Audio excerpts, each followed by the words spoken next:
Hello viewers, स्वागत है आपका मेरे इस यूट्यूब चैनल पर। इस वीडियो में हम पढ़ेंगे कक्षा 10वीं का पाठ 4 जिसका नाम है कार्बन एवं उसके यौगिक। इस पाठ को मैंने दो भागों में बांटा है। भाग 1 में हम पढ़ेंगे कार्बन की सर्वतोमुखी प्रकृति, संतृप्त और असंतृप्त यौगिक, कार्बन की समजातीय श्रेणी, कार्बन यौगिकों की नाम पद्धति और संरचनात्मक समावयन। आपको याद होगा पार्ट 3 धातु और अधातु में हमने पढ़ा था कि अभी तक 118 तत्वों का आविष्कार हो चुका है। कार्बन इसमें से एक मुख्य तत्व है। ये इसलिए भी मुख्य है क्योंकि हमारे आसपास सभी वस्तुओं में मौजूद है, जैसे लकड़ी, प्लास्टिक, कागज। सभी जीवित वस्तुओं में उनके कार्बोहाइड्रेट, प्रोटीन, वसा के यौगिकों में यह उपस्थित होता है। भूपर्पटी में खनिज के रूप में यह कार्बोनेट, हाइड्रोजन कार्बोनेट, कोयले और पेट्रोलियम में मौजूद है।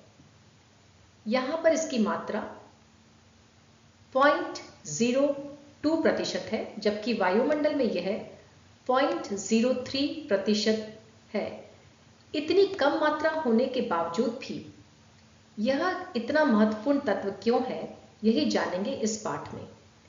कार्बन की परमाणु संख्या 6 और इसका परमाणु द्रव्यमान 12U है। इसका इलेक्ट्रॉनिक विन्यास इसके K कोश में 2 इलेक्ट्रॉन और L कोश में 4 इलेक्ट्रॉन है। तो उत्कृष्ट गैस विन्यास प्राप्त करने के लिए इसे 4 और इलेक्ट्रॉनों की आवश्यकता है। कार्बन परमाणु यदि अपने बाह्यतम कोश को पूरा करने के लिए 4 इलेक्ट्रॉनों को लेता है तो यह C4- ऋणायन बनाएगा, लेकिन इसके पास प्रोटॉन तो 6 ही है, तो इन 6 प्रोटॉनों द्वारा 10 इलेक्ट्रॉनों को धारण करना मुश्किल हो जाएगा। इसलिए कार्बन ऋणायन नहीं बनाता है। अगर यह अपने L कोश से 4 इलेक्ट्रॉनों को त्याग दे तो यह C4+ धनायन बना सकता है, लेकिन इसके लिए इसे बहुत अधिक ऊर्जा की आवश्यकता होगी। इसलिए कार्बन परमाणु ऋणायन और धनायन दोनों ही नहीं बनाते हैं। इसीलिए कार्बन अपने दूसरे परमाणु के साथ या अन्य तत्वों के परमाणु के साथ अपने L कोश के 4 इलेक्ट्रॉनों को साझा कर सहसंयोजी आबंध का निर्माण करता है और जिससे यह उत्कृष्ट गैस विन्यास प्राप्त कर लेता है। तो सहसंयोजी आबंध इलेक्ट्रॉन्स को साझा करके या शेयर करके बनते हैं। अधिकांश कार्बन यौगिक इसी कारण विद्युत के कुचालक हैं, क्योंकि सहसंयोजी आबंध से परमाणुओं के बीच में आकर्षण बल अधिक है, परंतु अंतराण्विक बल कम होता है। और कार्बन यौगिकों में जो आबंध बनते हैं, सहसंयोजी आबंध, इसमें आयनों का जन्म नहीं होता, जैसे कि आयनिक आबंधों में होता है। इसलिए ये विद्युत के कुचालक होते हैं। लेकिन कार्बन का एक अपरूप जिसे ग्रेफाइट कहा जाता है, वह विद्युत का सुचालक है। तो कार्बन की तरह ही कुछ और तत्व भी हैं जो अपने इलेक्ट्रॉनों को साझा कर अपने बाह्यतम कोश को पूरा करके सहसंयोजी आबंध का निर्माण करते हैं। देखते हैं ऐसे ही तत्वों का उदाहरण। सबसे पहले लेते हैं हाइड्रोजन को।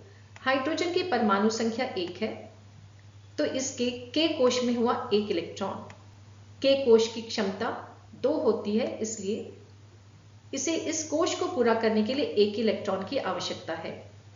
इसलिए हाइड्रोजन परमाणु एक दूसरे हाइड्रोजन परमाणु के साथ अपने इस इलेक्ट्रॉन को साझा करता है, जिससे इसका बाह्यतम कोश में इलेक्ट्रॉनों की संख्या 2 हो जाती है। तो दोनों हाइड्रोजन परमाणुओं में इलेक्ट्रॉनों की संख्या 2 हो गई, जिससे निर्माण हुआ हाइड्रोजन अणु। क्योंकि दोनों हाइड्रोजन परमाणु ने एक एक इलेक्ट्रॉन को साझा किया, इनसे बना एकल आबंध। दूसरा उदाहरण लेते हैं हम ऑक्सीजन का, जिसकी परमाणु संख्या 8 है। तो इसके K कोश में 2 इलेक्ट्रॉन और L कोश में 6 इलेक्ट्रॉन हैं।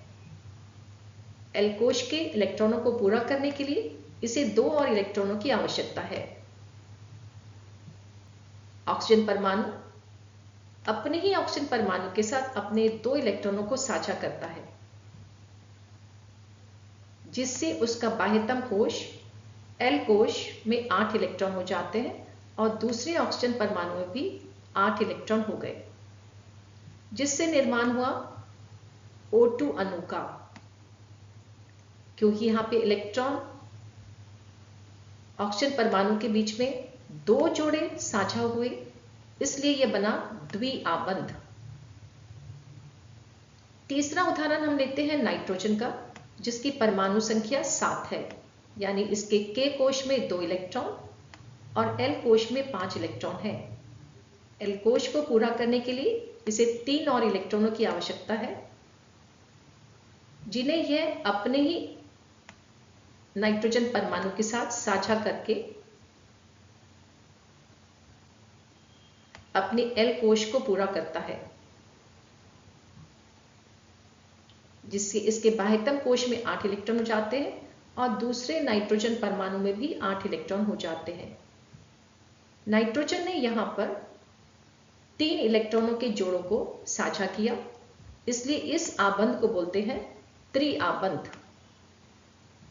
तो इस तरीके से दूसरे तत्व भी अपने इलेक्ट्रॉनों को साझा कर सहसंयोजी आबंध का निर्माण करते हैं।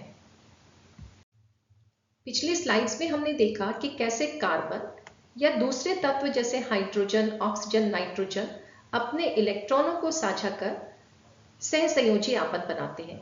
कार्बन इस तरह के आबंध बनाकर सर्वतोमुखी प्रकृति दिखाता है, यानी इस तरह के आबंध बनाकर ये बहुत सारे यौगिक बनाता है। जब कार्बन अपने ही जैसे परमाणु के साथ आबंध बनाता है तो ऐसे परमाणु को सम कहा जाता है। जब ये दूसरे तत्वों के परमाणु के साथ आबंध बनाता है तो उस परमाणु को विषम कहा जाता है। रसायन शास्त्रियों ने यह पता लगाया कि कार्बन के यौगिक करीब करीब 3 मिलियन प्रकृति में उपस्थित है। यदि हम दूसरे तत्वों के यौगिकों को मिला लें तो इनकी संख्या कार्बन के यौगिकों से बहुत कम है। यह किस लिए होता है? क्योंकि कार्बन की संयोजकता 4 है और यह 4 अन्य कार्बन परमाणुओं के साथ या दूसरे तत्वों के परमाणु जिनकी संयोजकता 1, 2, 3 है, उन सब के साथ आबंध बना सकता है और इस तरह के आबंध बनाकर ये बहुत ही बड़े बड़े अणुओं का निर्माण करता है। कार्बन के इस गुण को श्रृंखलन कहा जाता है। इंग्लिश में इसे कैटेनेशन कहते हैं। कार्बन के ये अणु बहुत ही लंबे, शाखित या वलय रूप में हो सकते हैं। कार्बन के ये आबंध प्रबल होने के कारण स्थायी भी होते हैं। तो कार्बन जब ऑक्सीजन, हाइड्रोजन, सल्फर या क्लोरीन के साथ यौगिक बनाता है तो इन यौगिकों के विशिष्ट गुण कार्बन के साथ साथ संयोजित तत्व पर भी निर्भर करते हैं। ये यौगिक बहुत ही स्थायी हैं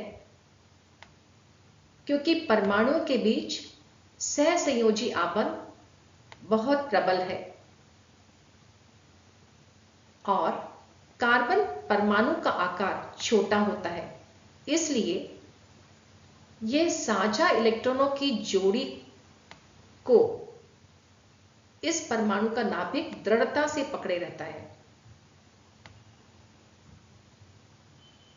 कोई दूसरा तत्व ऐसा श्रृंखलन नहीं दिखाता है।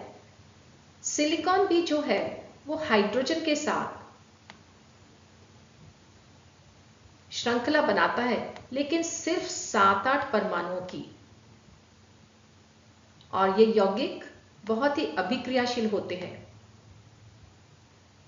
जबकि कार्बन के साथ बने यौगिक स्थायी हैं और ज्यादा अभिक्रियाशील नहीं होते।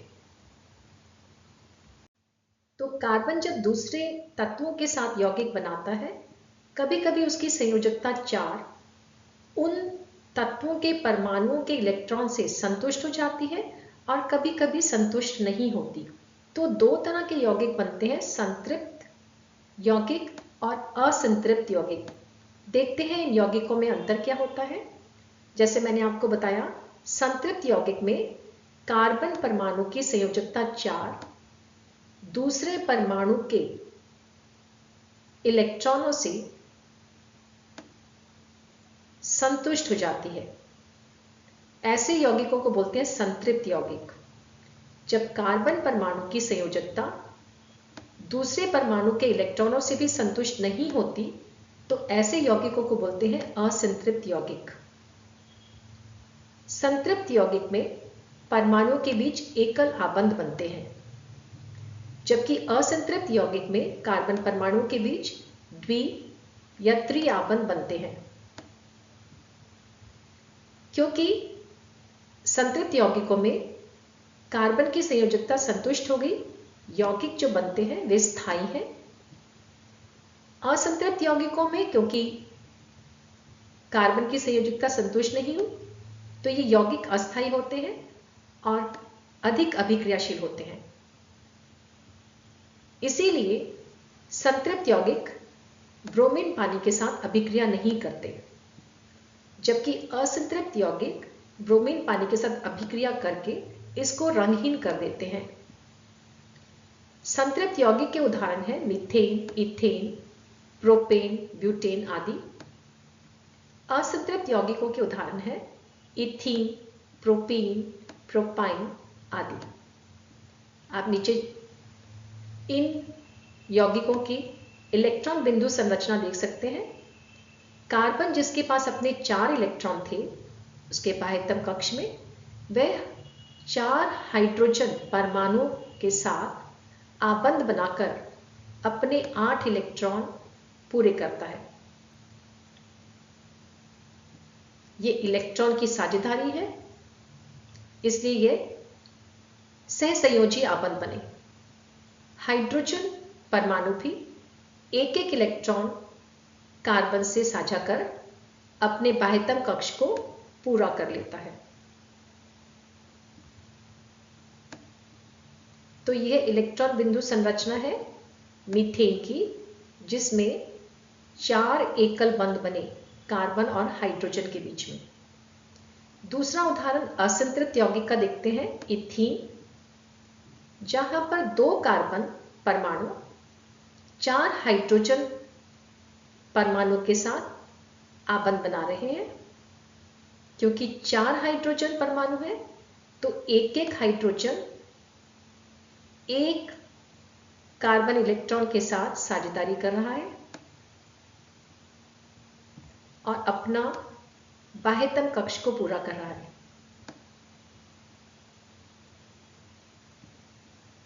बीच में आप देख सकते हैं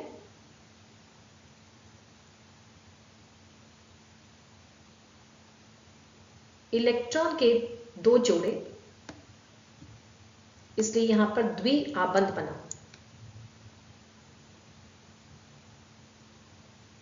तो प्रत्येक कार्बन का 8 इलेक्ट्रॉन पूरे तभी हुए जब बीच में ये द्वि आबंध बना। इसीलिए यह असंतृप्त यौगिक है। इथाइन को देखकर आपको और बिल्कुल समझ में आ जाएगा। यहां पे कार्बन के 2 परमाणु 2 हाइड्रोजन के साथ आबंध बनाते हैं।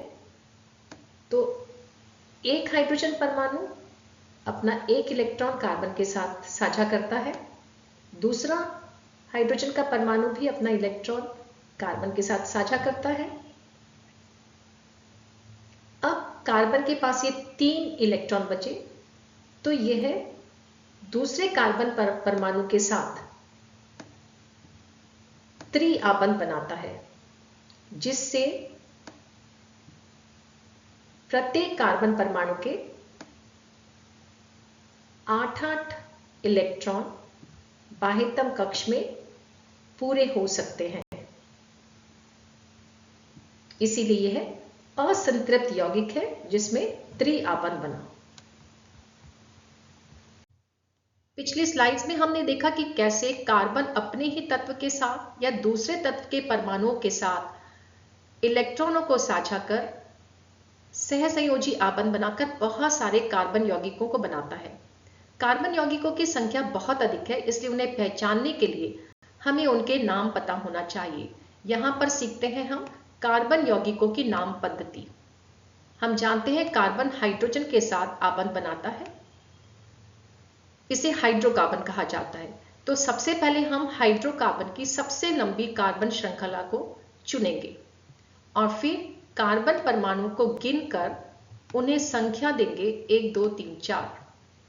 कार्बन श्रृंखला में यदि एक ही कार्बन है तो हम उसे मिथ कहेंगे, यदि उसमें 2 कार्बन है तो उसे इत कहेंगे, कार्बन 3 है तो प्रोप, कार्बन 4 है तो ब्यूट, कार्बन 5 है तो पेंट और कार्बन 6 है तो हेक्स कहेंगे। यदि कार्बन श्रृंखला संतृप्त है और सभी आबंध हमें एकल नजर आते हैं तो हम कार्बन श्रृंखला में नाम में उपसर्ग जोड़ेंगे n, जिससे कार्बन 1 बन जाएगा methane, carbon 2 ethane, carbon 3 propane, carbon 4 butane, carbon 5 pentane और कार्बन 6 हेक्सेन कहलाएगा। यदि श्रृंखला असंतृप्त है लेकिन हमें कार्बन कार्बन के बीच में द्विआबंध नजर आता है तो हम कार्बन श्रृंखला के नाम में उपसर्ग जोड़ेंगे इन, जिससे कार्बन 2 बन जाएगा ethene, carbon 3 propene, carbon 4 butene, carbon 5 pentene और कार्बन 6 हेक्सीन कहलाएगा। यदि श्रृंखला असंतृप्त है लेकिन हमें कार्बन कार्बन के बीच में त्रिआबंध नजर आता है तो हम कार्बन श्रृंखला के नाम में उपसर्ग जोड़ेंगे आइन, जिससे कार्बन 2 बन जाएगा ethyne, carbon 3 propyne, carbon 4 butyne, carbon 5 pentyne और कार्बन 6 हेक्साइन कहलाएगा। हाइड्रोकार्बन श्रृंखला में कभी कभी एक या अधिक हाइड्रोजन परमाणु किसी दूसरे तत्व के परमाणु से विस्थापित होते हैं। इस दूसरे तत्व के परमाणु को विषम परमाणु कहा जाता है या फिर किसी क्रियात्मक समूह से भी प्रतिस्थापित हो सकते हैं। क्रियात्मक समूह में भी विषम परमाणु हो सकता है। तो विषम परमाणु और क्रियात्मक समूह मिलकर कार्बन यौगिकों को विशेष गुण प्रदान करते हैं और इसीलिए इन्हें प्रकार्यात्मक समूह कहा जाता है। तो जब किसी कार्बन श्रृंखला में प्रकार्यात्मक समूह जुड़ा होगा, कार्बन यौगिक के नाम में भी परिवर्तन आएगा। इसके लिए हमें सबसे पहले लंबी कार्बन श्रृंखला को चुनना होगा और उसको इस प्रकार आवंटित कर संख्या देनी होगी जिससे प्रकार्यात्मक समूह के ऊपर सबसे छोटी संख्या आए और प्रकार्यात्मक समूह के आधार पर कार्बन श्रृंखला के नाम से ई को हटाकर एक उपयुक्त उपसर्ग या प्रत्यय को जोड़ना होगा। उदाहरण से समझते हैं। यदि कार्बन श्रृंखला में एल्कोहल प्रकार्यात्मक समूह लगा है जिसे हम पहचान सकते हैं उसमें लगे OH से, तो हम कार्बन श्रृंखला के नाम से ई को हटाकर ऑल जोड़ेंगे, यानी कार्बन 1 जिसे हम मीथेन कहते हैं वो बन जाएगा methanol, carbon 2 ethanol, carbon 3 propanol और इस तरीके से नामों में अंतर आएगा। इसी तरीके से अगर कार्बन श्रृंखला में कार्बोक्सिलिक प्रकार्यात्मक समूह जुड़ा है तो जिसे हम पहचान सकते हैं उसमें लगे C डबल बॉन्ड O और OH से, तो कार्बन श्रृंखला के नाम से E को हटाकर हम ओइक लगाएंगे, यानी कार्बन 1 बन जाएगा methanoic, carbon 2 ethanoic, carbon 3 propanoic.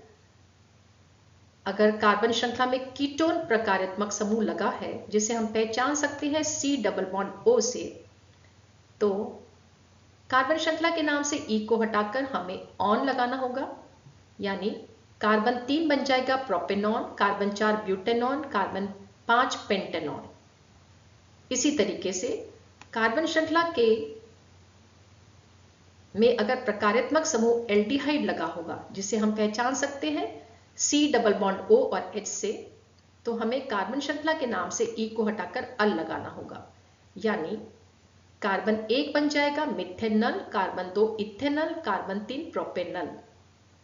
यदि कार्बन श्रृंखला में कोई हैलोजन परमाणु लगा है, हैलोजन मतलब क्लोरीन, ब्रोमीन, आयोडीन जैसा कोई तत्व, तो हमें कार्बन श्रृंखला के नाम से ई को हटाकर एक प्रत्यय लगाना होगा। यदि क्लोरीन लगा है तो हम लिखेंगे क्लोरो, मीथेन के सामने है तो क्लोरोमीथेन, क्लोरोइथेन। यदि ब्रोमीन समूह लगा है तो हम लिखेंगे ब्रोमोमीथेन, ब्रोमोइथेन। तो इस तरीके से प्रकार्यात्मक समूह लगने से कार्बन श्रृंखला के नाम में अंतर आ जाता है। तो जो पिछले स्लाइड में हमने कार्बन यौगिकों की नाम पद्धति सीखी उसे दोहराते हैं कुछ उदाहरणों द्वारा। सबसे पहले हमने लिया एक कार्बन की चेन जिसमें क्लोरीन समूह जुड़ा है, तो हमने कार्बन श्रृंखला को नंबर दिया 1 2 3 4। यहां पर क्लोरीन के ऊपर संख्या आई 2 और 4। फिर हमने इसे विपरीत दिशा में संख्या देने की कोशिश की कार्बन श्रृंखला को 1 2 3 4, जिससे क्लोरीन के ऊपर संख्या आई 1 और 3। ये पहली वाली संख्याओं से कम है तो हमने दूसरे वाले संख्याओं को चुना कार्बन यौगिक को नाम देने के लिए। क्लोरीन पहले कार्बन और तीसरे कार्बन पर है तो हमने लिखा 1 3। 2 क्लोरीन है तो लिखा डाई, क्लोरीन के लिए लिखा क्लोरो। कार्बन की चेन की लंबाई 4 है तो लिखा ब्यूट। सारे आबंध एकल हैं तो उसमें एन जोड़ दिया, तो यह बन गया 1 3 डाइक्लोरोब्यूटेन। दूसरा उदाहरण लेते हैं। यह एक शाखित कार्बन श्रृंखला है। यदि हम उसे इस तरीके से नंबर देते हैं 1 2 3 4, तो नीचे के 2 कार्बन ये वाले छूट जाते हैं। अगर हम नीचे से संख्या देते हैं 1 2 3 4 5, तो यह CH3 छूट गया। अगर हम ऊपर से दिशा में इसे नंबर देने की कोशिश करते हैं तब भी यह समूह छूटता है, यानी यह समूह इस कार्बन श्रृंखला पर जुड़ा है। अब इसे हम नंबर देंगे। यह तीसरे कार्बन पे जुड़ा है, चाहे हम नीचे से संख्या दें इस तरीके से, चाहे हम ऊपर से संख्या दें। इस समूह के ऊपर 3 ही अंक आता है, तो हमने लिखा 3। CH3 को हम बोलते हैं मिथाइल। कार्बन की चेन की लंबाई है 5, तो हमने लिखा पेंट। सारे एकल आबंध हैं तो हमने एन जोड़ दिया, तो ये बन गया 3 मिथाइल पेंटेन। तीसरा उदाहरण लेते हैं। यह फिर एक शाखित कार्बन श्रृंखला है। अगर हम पहले की तरह इसको 1 2 3 4 नंबर देंगे तो हमारे नीचे के कार्बन छूट जाएंगे। हमने पहले की तरह इसको नीचे से नंबर देने की कोशिश की 1 2 3 4 5। अब इस कार्बन श्रृंखला में आपको ध्यान रखना है, यहां पे एक कीटोन प्रकारात्मक समूह जुड़ा है जिसके ऊपर अभी 4 संख्या आई, तो हम इसे दूसरी तरह से भी नंबर देने की कोशिश करते हैं 1 2 3 4 5। अब प्रकारात्मक समूह के ऊपर 2 नंबर आया जो पहले से कम है, इसलिए हम दूसरे तरीके को चुनेंगे इस कार्बन यौगिक को नाम देने के लिए।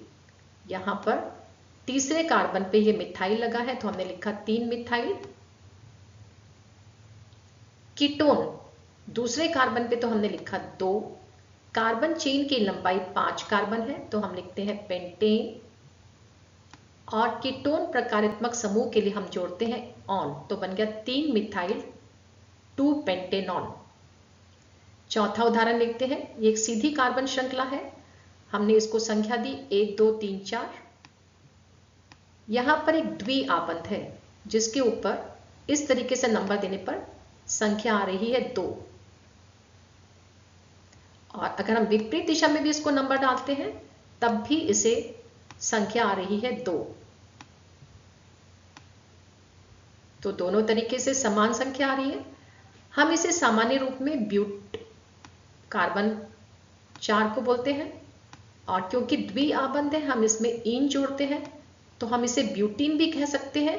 IUPAC नाम के हिसाब से हम इसे 2 ब्यूटीन भी कह सकते हैं।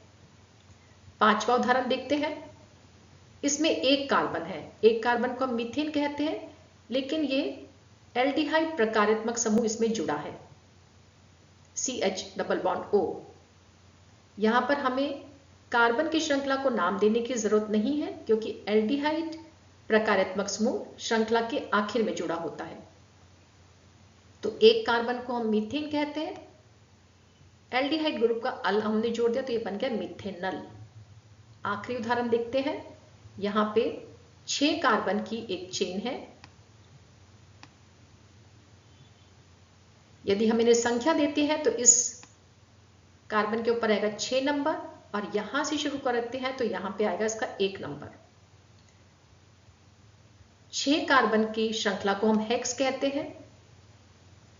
तो सामान्य रूप में हम इसे हेक्स के साथ त्रिआबंध एक लगा है, हेक्साइन कह सकते हैं, या आईयूपीएसी नेम के हिसाब से क्योंकि हम कार्बन श्रृंखला को सबसे कम अंक देंगे तो ये बन सकता है एक हेक्साइन। तो दोनों तरीके से हम इस नाम को लिख सकते हैं। तो इस तरीके से हमें कार्बन यौगिकों को नाम देने हैं नियमों को लगाते हुए। तो कार्बन हाइड्रोजन की श्रृंखला या हाइड्रोकार्बन की श्रृंखला जिसमें एक कार्बन होता है उसे हम मीथेन, जिसमें 2 कार्बन है उसे इथेन, जिसमें 3 कार्बन है उसे प्रोपेन, 4 कार्बन को ब्यूटेन, 5 को पेंटेन और 6 को हेक्सेन कहते हैं। कार्बन यौगिकों की ऐसी श्रृंखला जिसमें क्रमिक यौगिकों के बीच CH2 का अंतर होता है, भौतिक गुणों में क्रमबद्धता दिखाई देती है और रासायनिक गुण समान होते हैं, इन्हें समजातीय श्रृंखला कहते हैं। तो कार्बन की श्रृंखला जिसमें कार्बन अगर N है और हाइड्रोजन 2N+2, ऐसी समजातीय श्रेणी को एल्केन कहा जाता है। दूसरी समजातीय श्रृंखला है यदि कार्बन N है और हाइड्रोजन 2N, तो यहां पे कार्बन यौगिकों के बीच में एक द्विआबंध होगा जिससे बनेगी हमारी एल्कीन समजातीय श्रृंखला। कार्बन 2 का नाम हो जाएगा ethene, carbon 3 propene, 4 butene, 5 pentene और 6 हेक्सीन। ऐसे ही यदि कार्बन हमारे N है और हाइड्रोजन 2N-2, तो समजातीय श्रृंखला बनती है एल्काइन, जहां पे कार्बन कार्बन के बीच में एक त्रिआबंध होगा। हमारी श्रृंखला बनेगी कार्बन 2 से carbon 2 ethyne, carbon 3 propyne, carbon 4 butyne, carbon 5 pentyne और कार्बन 6 हेक्साइन। कार्बन श्रृंखला में यदि एक H किसी प्रकारात्मक समूह से प्रतिस्थापित होता है तो वह भी समजातीय श्रृंखला ही होती है, जिसमें जैसे जैसे आणविक द्रव्यमान बढ़ता है कार्बन श्रृंखला के गलनांक, क्वथनांक और घुलनशीलता में क्रमबद्धता नजर आती है। तो यहां पर देखते हैं एक और समजातीय श्रृंखला जिसमें एक हाइड्रोजन विस्थापित हुआ है एल्कोहल प्रकारात्मक समूह से। तो हमारा एक कार्बन बन गया methanol, 2 carbon ethanol, 3 propanol, 4 butanol, 5 pentanol और 6 हेक्सेनॉल। यदि प्रकारात्मक समूह CHO है तो इसे हम ग्रुप को कहते हैं एल्डिहाइड।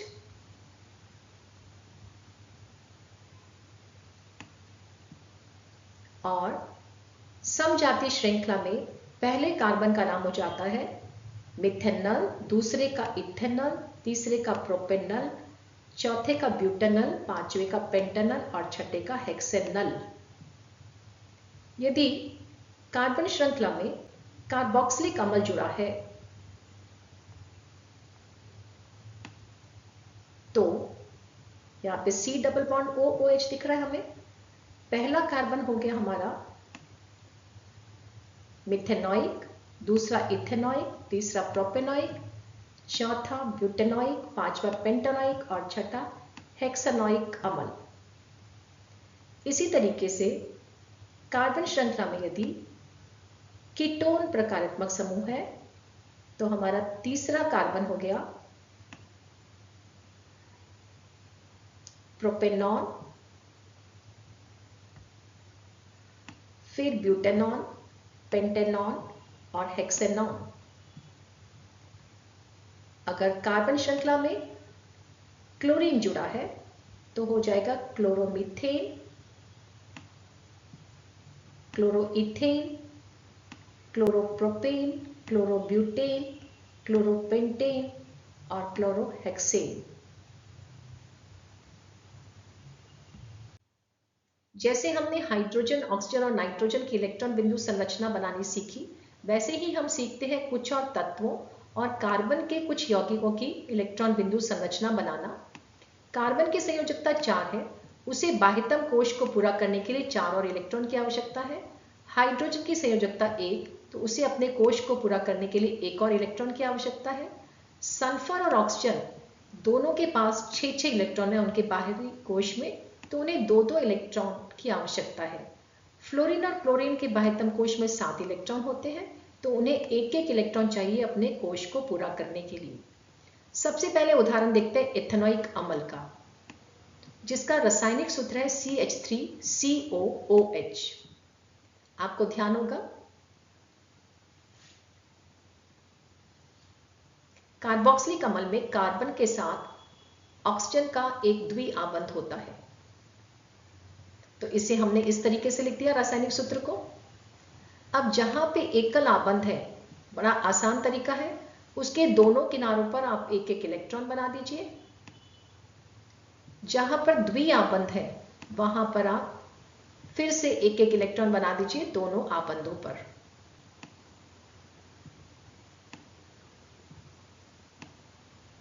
और ध्यान रखना है, ऑक्सीजन के 6 इलेक्ट्रॉन थे, साझा तो उसने सिर्फ 2 किए, तो बचे हुए 4 हम यहां पर दिखाने हैं। दूसरे ऑक्सीजन परमाणु के भी बचे हुए 4 हमें दिखाने हैं। तो हमारी इलेक्ट्रॉन बिंदु संरचना इस तरह की तैयार हो जाएगी, जहां पर प्रत्येक हाइड्रोजन के 2-2 इलेक्ट्रॉन हो गए और हाइड्रोजन के बाद ऑक्सीजन के 8-8 इलेक्ट्रॉन और दोनों कार्बन के भी 8-8 इलेक्ट्रॉन हो गए तत्वों के साथ इलेक्ट्रॉनों को साझा करके। दूसरा उदाहरण देखते हैं H2S। उसका रासायनिक सूत्र ऐसा ही है, सल्फर के पास 6 इलेक्ट्रॉन है, उसे 1-1 इलेक्ट्रॉन चाहिए, तो वो हाइड्रोजन से साझा करके अपने कक्ष को पूरा कर लेता है और इसी उसमें हाइड्रोजन भी अपने इलेक्ट्रॉन को बाह्यतम कक्ष में पूरा कर लेते हैं। तो हमारी इलेक्ट्रॉन बिंदु संरचना H2S की तैयार हो गई। तीसरा उदाहरण है प्रोपेनॉन, जहां पर एक कीटोन प्रकारात्मक समूह है। कार्बन और ऑक्सीजन का द्विआबंध है, तो हमने द्विआबंध पर किनारे पर 1-1 इलेक्ट्रॉन बनाया। ऑक्सीजन के बचे हुए 4 इलेक्ट्रॉन बनाए, एकल आबंध पर 1-1 इलेक्ट्रॉन बना दिया, जिससे हमारा ये इलेक्ट्रॉन बिंदु संरचना तैयार हो गई। तो प्रत्येक हाइड्रोजन के 2-2 इलेक्ट्रॉन, कार्बन के 8-8 इलेक्ट्रॉन और ऑक्सीजन के भी 8 इलेक्ट्रॉन इलेक्ट्रॉनों को साझा करके पूरे हो गए। चौथा हमारा उदाहरण है फ्लोरीन। फ्लोरीन के पास 7 इलेक्ट्रॉन है, उसे सिर्फ 1 और इलेक्ट्रॉन चाहिए, जो दूसरे फ्लोरीन परमाणु से साझा कर वह पूरा कर लेता है, जिससे इलेक्ट्रॉन बिंदु संरचना कुछ इस तरह की बन जाती है। अगला उदाहरण है ब्यूटेनल, जहां पे एल्डिहाइड प्रकारात्मक समूह है, जिसमें CO के बीच में द्विआबंध और बाकी सारे एकल आबंध हैं। तो ऑक्सीजन क्योंकि द्विआबंध बना रहे हैं, 2 इलेक्ट्रॉन उसने साझा किए, बाकी बचे हुए 4 उसके आपको यहां पर बनाने होंगे, जिससे कुछ इस तरह का इलेक्ट्रॉन बिंदु संरचना तैयार हो जाएगी। प्रत्येक हाइड्रोजन ने अपने इलेक्ट्रॉनों को साझा करके 2-2 कर लिया।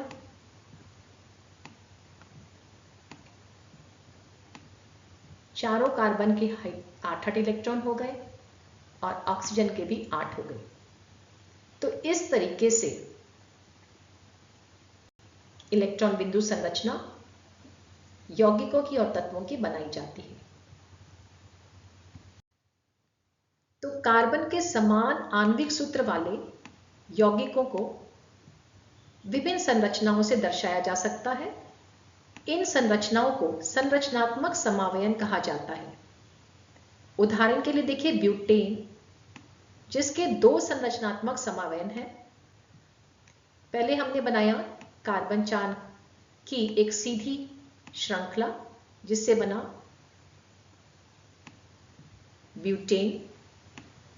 फिर कार्बन श्रृंखला को छोटा करके 3 कार्बन की रहने दिया और इसे शाखित करके एक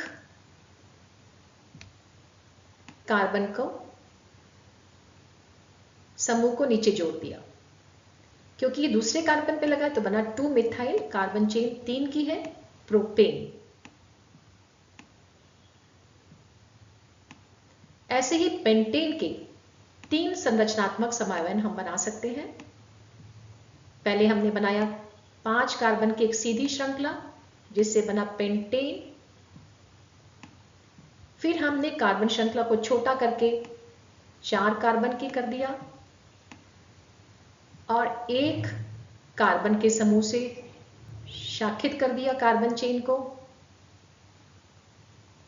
ये दूसरे कार्बन पे जुड़ा है इसलिए बन गया 2 मिथाइल ब्यूटेन। फिर हमने कार्बन की श्रृंखला को और छोटा कर दिया। यहां पे कार्बन जिस पर 2 समूह जुड़े हैं मिथाइल के, तो बन गया 2,2 डाइमिथाइल। कार्बन की चेन 3 कार्बन की है तो बन गया प्रोपेन। तो इस तरह पेंटेन के 3 संरचनात्मक समावयन बन सकते हैं। तो संरचनात्मक समावयन बनाने का अभ्यास करने के लिए बनाते हैं हेक्सेन के संरचनात्मक समावयन। सबसे पहले बनाया कार्बन का सीधी श्रृंखला कार्बन 6 जिससे बना हेक्सेन। फिर कार्बन चेन को छोटा किया, हमने बनाया 5 कार्बन की एक श्रृंखला और एक कार्बन को दूसरे कार्बन पर शाखा के रूप में लगा दिया। तो ये बन गया 2 मिथाइल पेंटेन। फिर इसी समूह को हमने तीसरे कार्बन पे लगा दिया तो ये बन गया 3 मिथाइल पेंटेन, क्योंकि कार्बन की चेन की लंबाई 5 कार्बन ही है। फिर हमने कार्बन चेन को और छोटा किया, कार्बन की चेन बन गई 4 कार्बन की, तो ये बन गया ब्यूटेन। और 2 समूह को हमने लगाया, एक को दूसरे पे और एक को तीसरे कार्बन पे, जिससे इस समावयन का नाम हुआ 2,3 डाइमिथाइल ब्यूटेन। फिर इन दोनों समूह को हमने लगाया दूसरे कार्बन पे, कार्बन चेन की लंबाई वैसे ही रहने दी 4 कार्बन की, तो यह बन गया 2,2 डाइमिथाइल ब्यूटेन। सीधी श्रृंखलाओं और शाखित श्रृंखलाओं के अलावा कार्बन यौगिक अपने परमाणुओं को वलय के रूप में भी व्यवस्थित करते हैं। इनका उदाहरण है साइक्लोहेक्सेन, जिसका रासायनिक सूत्र है C6H12। प्रत्येक कार्बन परमाणु के साथ 2-2 हाइड्रोजन और एक कार्बन परमाणु के साथ 2-2 कार्बन अपने इलेक्ट्रॉनों को साझा कर इस संरचना को बना रहे हैं। दूसरा उदाहरण है बेंजीन, जिसका रासायनिक सूत्र है C6H6। यहाँ पे एक कार्बन दूसरे 2 कार्बन के साथ एक इलेक्ट्रॉन साझा कर रहा है और दूसरे कार्बन के साथ 2 इलेक्ट्रॉन साझा करके और एक हाइड्रोजन के साथ साझा करके अपनी इलेक्ट्रॉन संरचना को पूरा करता है, जिससे यह वलय का रूप में कार्बन यौगिक व्यवस्थित होता है। तो इन दोनों कार्बन यौगिक के नाम आपको याद करने हैं जो वलय के रूप में व्यवस्थित है। मुझे उम्मीद है इस वीडियो को देखकर आपको समझ में आ गया होगा कि कार्बन क्यों एक अद्भुत तत्व है जो इतने यौगिक बनाता है। इलेक्ट्रॉन बिंदु संरचना बनाना सीख जाएंगे और समजातीय श्रेणी क्या होता है यह आपको अच्छी तरह से समझ में आ जाएगा। फिर भी अगर आपको कोई डाउट है तो नीचे दिए गए कमेंट सेक्शन में आप अपने डाउट्स को लिखकर भेजिएगा। मैं आपके प्रश्नों का उत्तर देने की कोशिश करूंगी। ये मेरा वीडियो अगर आपको अच्छा लगा तो आप दूसरे बच्चों के साथ भी इसे शेयर करिएगा। और मेरा वीडियो अगर आपने पहली बार देख रहे हैं और इसे सब्सक्राइब नहीं किया है तो इसे सब्सक्राइब कीजिए ताकि आपको आगे आने वाली वीडियोज़ के नोटिफिकेशन मिलते रहें। Thank you for watching this video and have a nice day.